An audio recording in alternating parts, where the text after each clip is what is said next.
बिहार के दंगल में Chapra hot seat होते जा रहा है। छापरा के दंगल में पवन सिंह के साथ खेसारी आमने सामने होंगे, क्योंकि पवन सिंह जो है वह बीजेपी के स्टार प्रचारक है, वहीं आरजेडी के पोस्टर बॉय और छापरा से अपना उम्मीदवारी पेश करे खेसारी लाल यादव आमने सामने होंगे।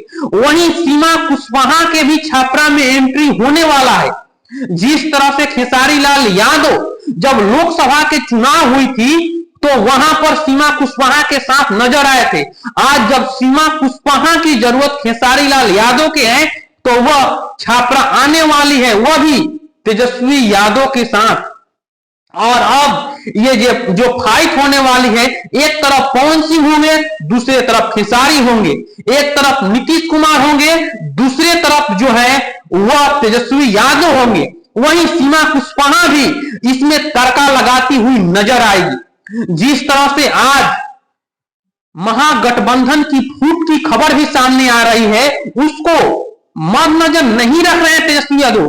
तेजस्वी यादव ये कहते हैं कि हम अकेले चुनाव लड़ेंगे, 243 पर लड़ना पड़े उस पर भी लड़ेंगे, लेकिन हम महागठबंधन से समझौता नहीं करेंगे।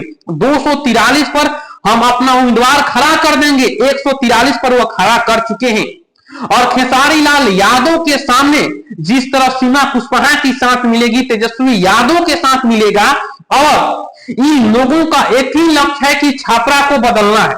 जिस तरह छापरा में जाम लगता है, जिस तरह नाली भर दिए गए हैं, नाली की सफाई खेसारी लाल यादव के अहम जो लक्ष्य है उसमें शामिल है।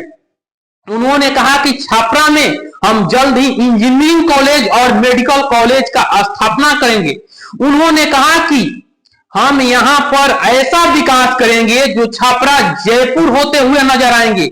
और मैं 5 साल के लिए आया हूं, लेकिन इसके बाद हमें वोट मांगने की आवश्यकता नहीं पड़ेगी, लोग हमको खुद ब खुद वोट देंगे। खेसारी लाल यादव ने कहा कि छापरा से पलायन खत्म कर देंगे, पूरे छापरा जिला से पलायन खत्म करने के वादा किए। उन्होंने कहा है कि मांझी विधानसभा ने जो बीज बोया था वह छापरा में आकर खिला है। अगर हम जीत जाएंगे तो देखिएगा कि छापरा में विकास कैसे होता है। छापरा में नई रोजगार के अवसर होंगे, नई नई कंपनियां आएंगी और बिहार के लोग बिहार में रोजगार करेंगे। अपने अगला साल की दीपावली और छठ लोग अपने परिवार के साथ मनाएंगे, छापरा वासी अपने परिवार के साथ मनाएंगे। ऐसे वादे खेसारी लाल यादव कर रहे हैं। खेसारी लाल के वादे में कितना दम है, अपनी राय कमेंट बॉक्स में रख सकते हैं।